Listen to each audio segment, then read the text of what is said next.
మనం అందరం కూడా ఈరోజు ఇక్కడ ఏకమయ్యాం. ఈరోజు నేను మీ అందరితో కూడా పంచుకునే కొన్ని విషయాలు నా మనసు నుంచి కూడా వస్తూ ఉన్నాయి. ఎప్పుడు ఊహించని విధంగా, ఎప్పుడు జరగని విధంగా, రాష్ట్రంలో ఎప్పుడు చూడని విధంగా మనలో ఏ ఒక్కరైనా కూడా తలెత్తుకొని తిరిగే విధంగానే పాలన సాగింది. రాష్ట్ర చరిత్రలో ఎప్పుడు జరగని విధంగా ఏకంగా 99% మేనిఫెస్టోలో చెప్పిన హామీలను అమలు చేసి ప్రతి ఇంటికి కూడా ఆ మేనిఫెస్టోను తీసుకొని పోయి, అక్క మీరే టిక్కు పెట్టండి, ఇదిగో మా మేనిఫెస్టో, ఎన్నెన్ని జరిగాయి, ఏమేమి జరిగాయి అని మీరే టిక్కు పెట్టండి అని చెప్పి వారి చేతికే మేనిఫెస్టో ఇచ్చి వారి చేతనే టిక్కు పెట్టించి మరీ వారి ఆశీస్సులు తీసుకుంటూ ప్రతి గడప తిరిగిన పరిస్థితుల మధ్య ఈరోజు కలుస్తూ ఉన్నాం. ఇంతవరకు రాష్ట్ర చరిత్రలో ఎప్పుడూ కూడా ఒక మేనిఫెస్టోని ఇంత సీరియస్గా ఎవరూ తీసుకున్న పరిస్థితులు ఎప్పుడూ లేవు. ఎన్నికలప్పుడు ఏదో పెద్ద పెద్ద బుక్కులు ప్రింట్ చేసేవాళ్ళు, పెద్ద పెద్ద మాటలు చెప్పేవాళ్ళు. ఎన్నికలు అయిపోయిన తర్వాత మేనిఫెస్టోలు చెత్తబుట్టలో పడేసే పరిస్థితి. మొట్టమొదటిసారిగా రాష్ట్ర చరిత్రలో ఎప్పుడు జరగని విధంగా ఒక ముఖ్యమంత్రి కార్యాలయానికి వస్తే మేనిఫెస్టో కనిపిస్తుంది. కలెక్టర్ కార్యాలయంలోకి వెళ్తే అక్కడ కలెక్టర్ కార్యాలయంలో మేనిఫెస్టో కనిపిస్తుంది. ఏ డిపార్ట్మెంట్కి వెళ్ళినా కూడా ఆ డిపార్ట్మెంట్లలో హెచ్ఓడీలు కానీ, సెక్రటరీలు కానీ ఎక్కడికి వెళ్ళినా కూడా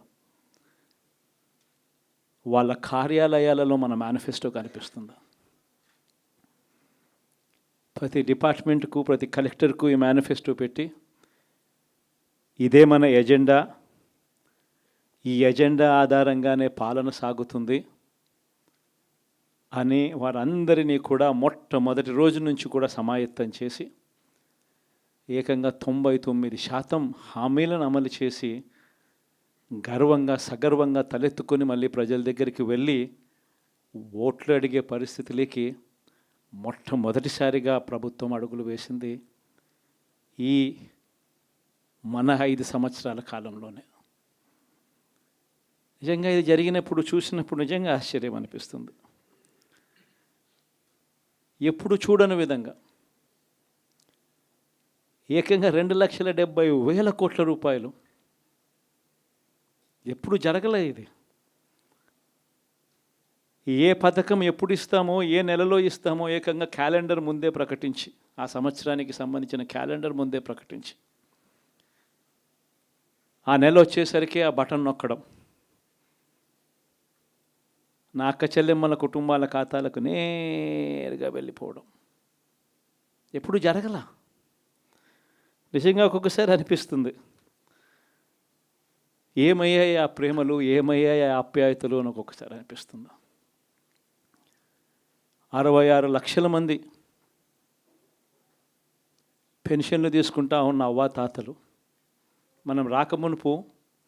మనం అధికారంలోకి రాకమునుపు పెన్షన్ కేవలం 1000 రూపాయలు. ఎన్నికలకి 2 నెలల ముందు వరకు కేవలం 1000 రూపాయలు. మనం ఏకంగా దాన్ని 3,000 రూపాయలకు పెంచుకుంటూ పోయాం. అప్పట్లో 39 లక్షలు మాత్రమే పెన్షన్దారులు, 66 లక్షలకు పెంచుకుంటూ పోయాం. ఏ ఒక్కరిని కూడా పక్కన పెట్టండి అనే మాట నోట్లో నుంచి రాలేదు. ఏకంగా 66 లక్షల మందికి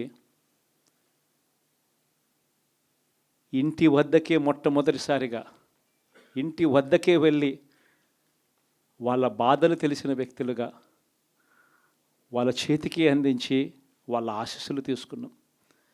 మరి ఏమయ్యాయి ఆ 66 లక్షల మంది అవ్వాతాతలు, ఆ వికలాంగులు, ఆ వితంతువులు, అక్క చెల్లెమ్మలు, వారి ఆప్యాయతలు, ప్రేమలు ఎప్పుడు జరగని విధంగా 54 లక్షల మంది తల్లులకు కేవలం మీ పిల్లలకు బడులకు పంపించండి చాలు, మీ పిల్లలు గొప్పగా చదవాలి, మీ పిల్లలకు మంచి భవిష్యత్తు ఉండాలి అని 54 లక్షల మంది అమ్మలకు అమ్మఒడి, మరి ఏమయ్యాయి వాళ్ళ ప్రేమలు, వాళ్ళ ఆప్యాయతలు? ఏకంగా 53,58,000 మంది రైతన్నలకు, ఇంతకుముందు ఎప్పుడూ జరగల. పెట్టుబడి సమయం వచ్చేసరికి రైతన్నలకు పెట్టుబడి సహాయంగా రైతు భరోసా ఇచ్చే కార్యక్రమం. ఎప్పుడూ చూడని విప్లవాత్మక మార్పులు వ్యవసాయ రంగంలో. మరి ఏమయ్యాయి వారి ప్రేమలు, వారి ఆప్యాయతలు అంటే అది తెలియదు. ఏకంగా 1,05,00,000 మంది అక్క చెల్లెమ్మలకు 0 వడ్డీ క్రమం తప్పకుండా ప్రతి సంవత్సరం వారికి అండగా నిలబడుతూ చేశాం. ఏకంగా 79 లక్షల మంది అక్క చెల్లెమ్మలకు పూర్తిగా అప్పులతో కుదేలైపోయిన పరిస్థితుల్లో అండగా నిలబడుతూ ఆసరా అనే కార్యక్రమంతో అండగా తోడుగా నిలబడ్డాం. మరి ఏమయ్యాయి వారి ప్రేమలు, ఆప్యాయతలు అంటే తెలియదు. 27 లక్షల అక్క చెల్లెమ్మలకు చేయూత క్రమం తప్పకుండా ఇచ్చాం. ప్రతి సంవత్సరం 30 లక్షల మంది పిల్లలకు మంచి జరిగిస్తూ ఆ తల్లులకే విద్యా దీవెన, వసతి దీవెన. ఏకంగా 31 లక్షల అక్క చెల్లెమ్మలకు ఇళ్ల పట్టాలు. మరి ఏమయ్యాయి వారి ప్రేమలు, ఆప్యాయతలు అంటే తెలియదు. 22 లక్షల ఇళ్ళు గతంలో ఎప్పుడు చూడని విధంగా 3,60,000 మంది నా అక్క చెల్లెమ్మలకు కాపు నేస్తం, 4,96,000 మందికి ఈబీసీ నేస్తం నా అక్క చెల్లెమ్మలకు, 82,000 మందికి నేతన్న నేస్తం, 2,76,000 మందికి వాహనమిత్ర, 16 లక్షల మందికి తోడు అనే కార్యక్రమంతో ఆదుకోవడం, 3,38,000 మందికి చేదోడు, 1,10,000 మందికి పైగా మత్స్యకార భరోసా. ఎక్కడ ఎవ్వరికి కూడా క్రమం తప్పకుండా కోవిడ్ సమస్యలున్న సాకులు చూపలేదు. మంచి చేశాం. ఎప్పుడు చూడని విధంగా, ఎప్పుడు జరగని విధంగా పేదవాడు అనేవాడిని పేదరికం నుంచి బయటికి పర్మనెంట్గా తీసుకొచ్చే దానికోసం అడుగులు పడ్డాయి. అది జరగాలి అని అంటే క్వాలిటీ చదువుల వల్లే జరుగుతాయి అని చెప్పి మొత్తం విద్యారంగాన్ని మార్చాం. 3వ తరగతి పిల్లాడికి టోఫుల్ క్లాసులు, టోఫుల్ పీరియడ్,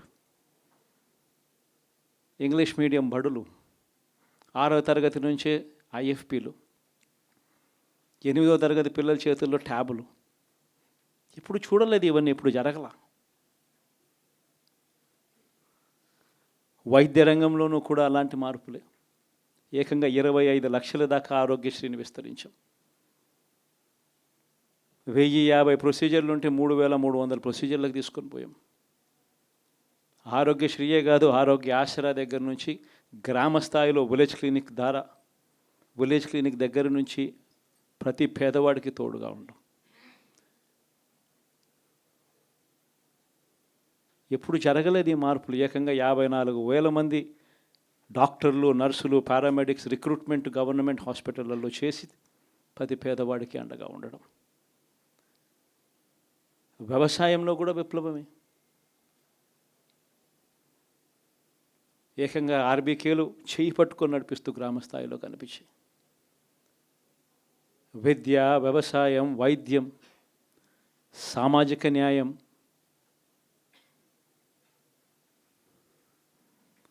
సుపరిపాలనలో ఎక్కడా కూడా తగ్గలేదు.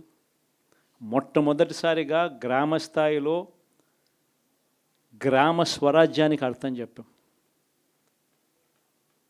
లంచాలు, వివక్ష లేని పాలన ఇవ్వగలుగుతారా అని అంటే ఎప్పటికీ క్వశ్చన్ మార్క్గా ఉన్న పరిస్థితుల్లో లేదు, కాదు, లంచాలు, వివక్ష లేని పాలన సాధ్యమే అని చెప్పి మొట్టమొదటిసారిగా చూపించింది ఈ 5 సంవత్సరాల పాలనలోనే.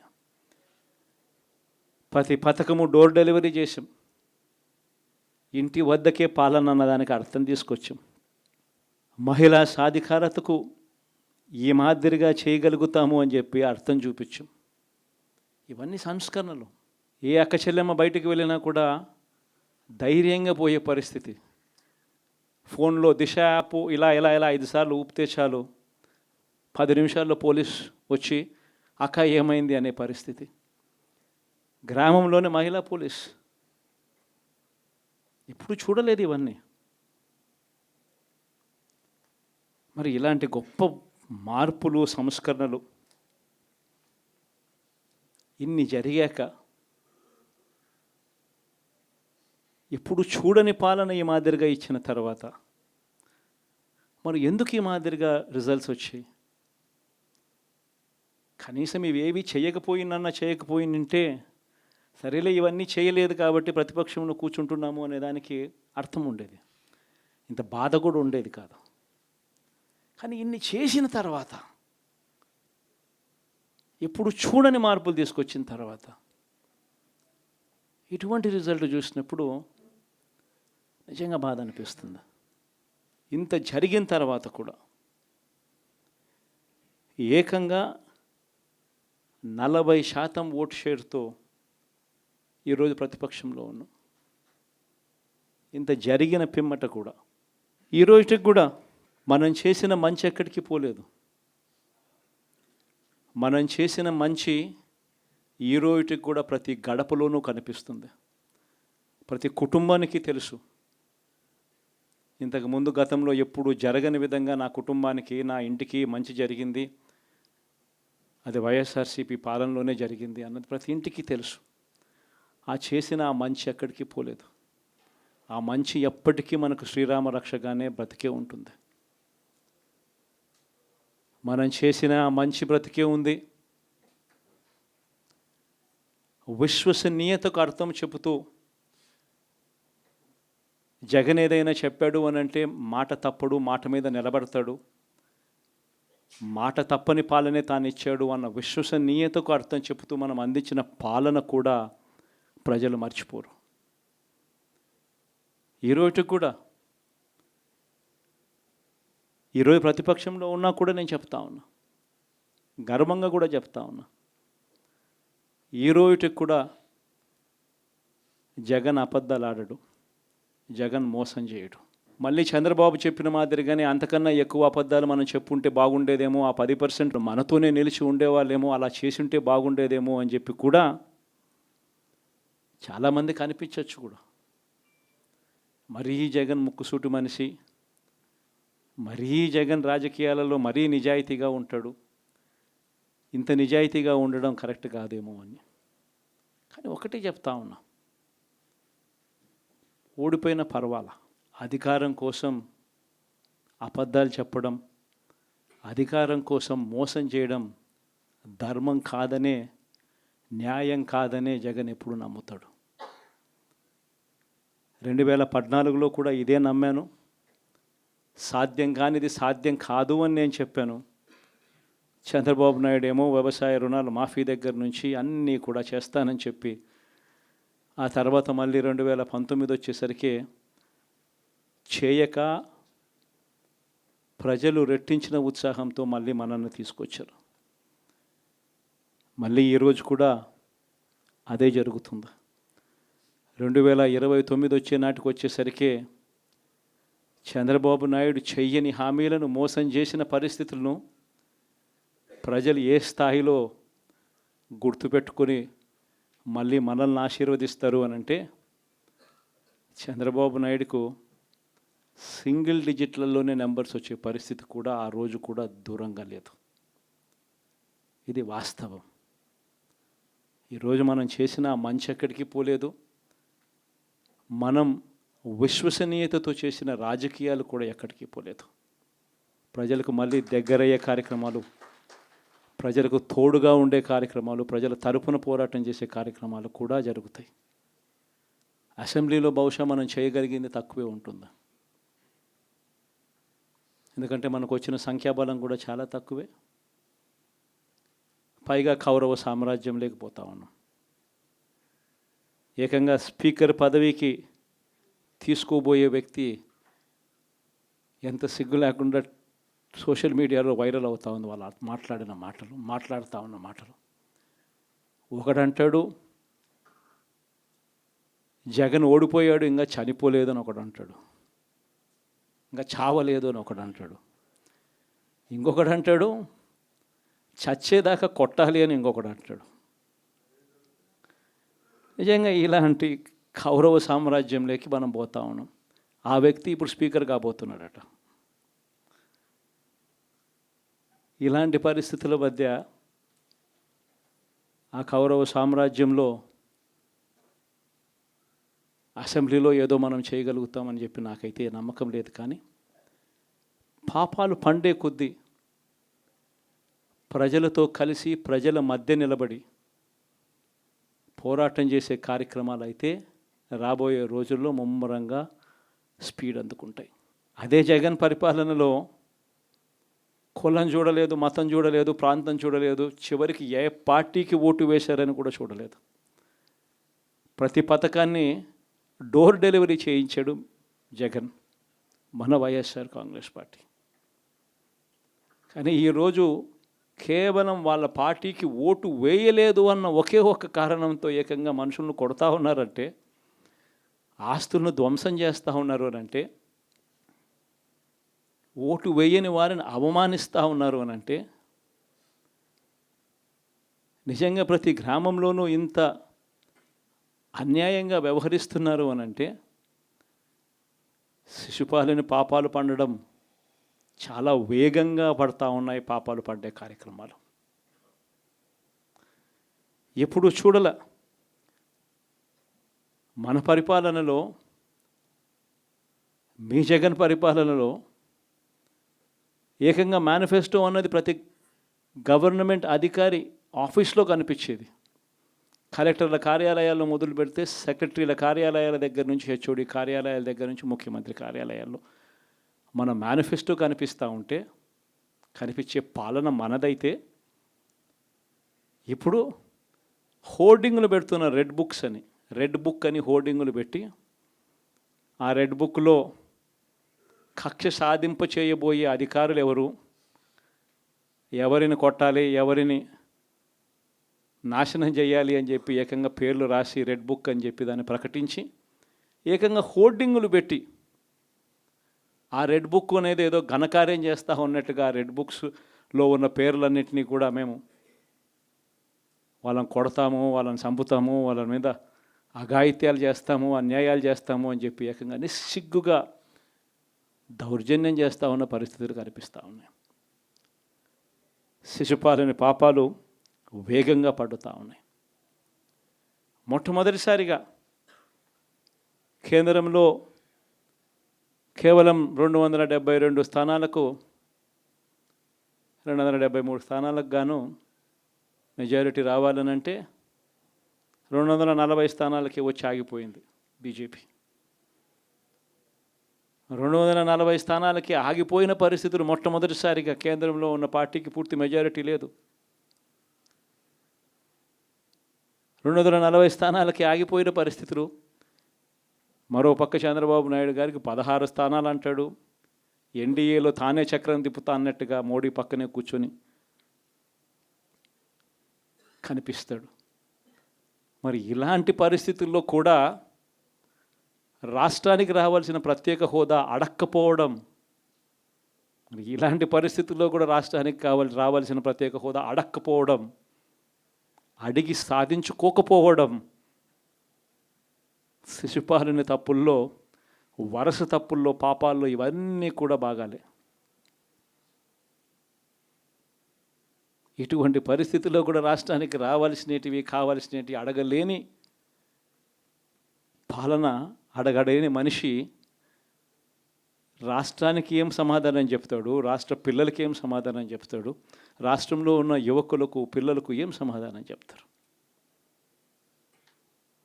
శిశుపాలని పాపాల్లో ఇవన్నీ కూడా ఇప్పటికే వేగంగా కూడా అందుకుంటా ఉన్నాయి.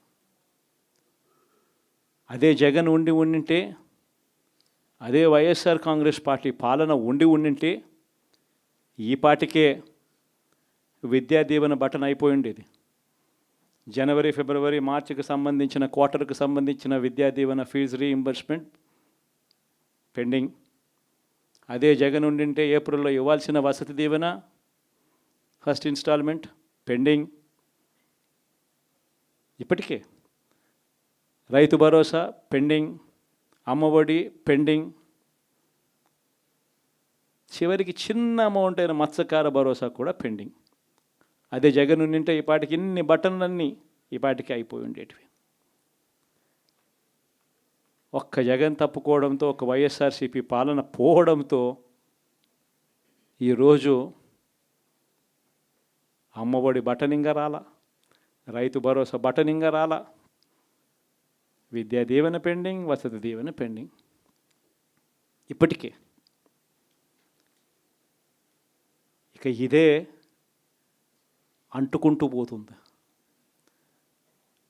డిసెంబర్, జనవరి వచ్చే నాటికి ఏమయ్యా ఇవన్నీ మాకు చెప్పావు, 4,12,00,000 మంది ఓటర్ల లిస్టు, ఇందులో సగం మంది ఆడవాళ్ళే, అందరూ 18 సంవత్సరాల పైవారే ఓటర్ లిస్టులో ఉన్నారు అని అంటే, మరి వీరందరికీ 1,500 ప్రతి నెల ఇస్తానన్నాడు, సంవత్సరానికి 18,000.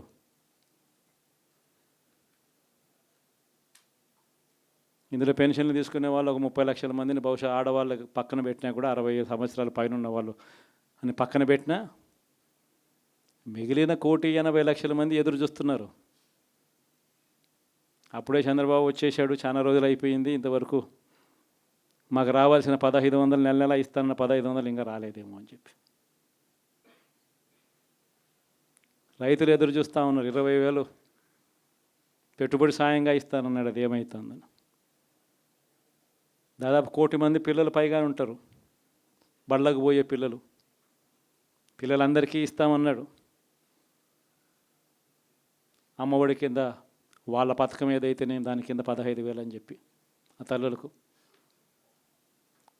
15,000 కోట్లు, దానికి వెయిట్ చేస్తూ ఉన్నారు. ఇవన్నీ వెయిట్ చేస్తూ ఉన్నారు. ఇవన్నీ ఏవి కూడా అడుగులు ముందును పడని పరిస్థితి. ఇవన్నీ కూడా డిసెంబర్, జనవరికి వచ్చేసరికి అన్నీ కూడా ఊపందుకుంటాయి, వేడందుకుంటాయి. హనీమూన్ పీరియడ్ అనేది ఆగిపోతుంది. వైఎస్ఆర్ కాంగ్రెస్ పార్టీ చేయాల్సిన పనులు చెప్తా ఉన్నా. ఈ ఓడిపోయాము అన్న ఈ భావన మనసులో నుంచి తీసేయండి. మనం చేసిన మంచి ప్రజల్లో ఇంకా ఉంది, ప్రతి ఇంట్లో గుర్తుంది, ప్రతి కుటుంబంలోనూ మనం చేసిన మంచి ఎక్కడికి పోలేదు. ప్రతి ఇంటికి మనం తలెత్తుకొని పోగలుగుతాం, తల దించుకొని కాదు, చెప్పిన పని చేయక కాదు, చెప్పిన పని చేసి తలెత్తుకొని పోగలుగుతాం ప్రతి ఇంటికి కూడా మనం. కేవలం చంద్రబాబు నాయుడు ప్రలోభాలకు మోసపోయిన పరిస్థితుల మధ్య మనకు అంతో ఇంతో అపజయం ఏదన్నా జరిగిందేమో. ఆ మోసాలు ఎప్పుడైతే మోసాల కింద తేటతెల్లం అవుతాయో, ప్రజల్లో ఆ సింపతి, మన పట్ల ప్రేమ, ఆయన పట్ల కోపం రెండూ కూడా ఏకమవుతాయి. మనల్ని గొప్ప మెజారిటీలతో మళ్ళీ మనల్ని తీసుకొస్తారు. సో మనం చేయాల్సింది ఏమిటి అని అంటే, ప్రజల మీద మనం కోప్పడాల్సిన అవసరం లేదు, పని లేదు. మోసపోవడం అన్నది ఒక్కొక్కసారి జరుగుతూ ఉంటాయి. మోసపోయిన వాళ్ళకందరికీ కూడా మనం అండగా ఉన్నాము అన్న భరోసా ఇవ్వడం మనం చేయాల్సిన పని. మరీ ముఖ్యంగా మన కార్యకర్తలను మనకు తోడుగా ఉండడం, ఇది మాత్రం ఖచ్చితంగా చెప్తా ఉన్నా. ఇష్టం వచ్చినట్టుగా ఎప్పుడు చూడని విధంగా ఈరోజు కార్యకర్తల మీద దాడులు జరుగుతూ ఉన్నాయి, పార్టీ సానుభూతి పరుల మీద దాడులు జరుగుతూ ఉన్నాయి, పార్టీకి ఓటు వేయలేదు అని ఓటు వేసిన వారి మీద దాడులు జరుగుతూ ఉన్నాయి. కొన్ని చోట్ల అవమానాలు, ఆస్తుల నష్టాలు, దాడులు, దెబ్బలు తగలడము, ప్రాణాలు కోల్పోవడం కూడా కొన్ని చోట్ల చేశాం. వీళ్ళందరికీ కూడా నేను చెప్పి మీ అందరికీ కూడా నేను చెప్పేది ఒకటి, వీళ్ళందరికీ భరోసా ఇవ్వాలి. ఎక్కడ మీ నియోజకవర్గంలో ఎక్కడ ఏమి జరిగినా కూడా పోండి, మీ తరపు నుంచి సహాయం చేసే కార్యక్రమం చేయండి. పార్టీ తరపు నుంచి కూడా సహాయం అందిస్తుంది, అది కూడా తీసుకొని పోయి కూడా ఇవ్వండి. ప్రతి కార్యకర్తకు తోడుగా ఉందాం, ప్రతి కార్యకర్తకు భరోసా ఇద్దాం, చాలా అవసరం కూడా. మన కోసం కష్టాల్లోనూ నష్టాల్లోనూ మన కోసం నిలబడ్డారు, జెండాలు మోసి నష్టపోయారు, ఓట్లు వేసి దెబ్బలు తిన్నారు, మనకు ఓట్లు వేసి దెబ్బలు తిన్నారు. వాళ్ళందరికీ కూడా తోడుగా ఉండాల్సిన అవసరం ఉంది. ఇదొక్కటే కాకుండా మన ఎంపీటీసీలు, మన జెడ్పీటీసీలు, మన కౌన్సిలర్లు, కార్పొరేటర్లు, వీళ్ళందరికీ కూడా భరోసానే ఇవ్వాలి. మాట్లాడండి. మన పార్టీ మీద అభిమానం చూపించే ఏ వ్యక్తి అయినా మన కార్యకర్తే. ఇలాంటి వాళ్ళందరికీ కూడా తోడుగా ఉండే కార్యక్రమాలు ఖచ్చితంగా జరగాలి. ఇవన్నీ కూడా ఖచ్చితంగా చేయమని మిమ్మల్ని అందరినీ కూడా కోరుతా ఉన్నా. సీరియస్గా నేను చెప్పిన ఈ విషయాలన్నీ కూడా పరిగణలోకి తీసుకోమని కోరుతా ఉన్నా. అండ్ ఇంతవరకు సినిమా జరిగింది ఓన్లీ ఇంటర్వెల్లే. శకుని పాచికల్లో కౌరవులు పాండవుల మధ్య యుద్ధం కూడా గమనిస్తే శకుని పాచికలు అనే సబ్జెక్టు ఓన్లీ ఇంటర్వెల్లే. అప్పుడు శ్రీకృష్ణుడు సమక్షంలోనే జరుగుతుంది. శ్రీకృష్ణుడు ఉండగానే పాండవులు ఓడిపోతారు, శకుని పాచికలతోనే ఓడిపోతారు. ఎప్పుడైనా కూడా మంచే గెలుస్తుంది, ధర్మమే గెలుస్తుంది, విశ్వసనీయతే గెలుస్తుంది, న్యాయం నిజం గెలుస్తుంది, ధర్మమే గెలుస్తుంది.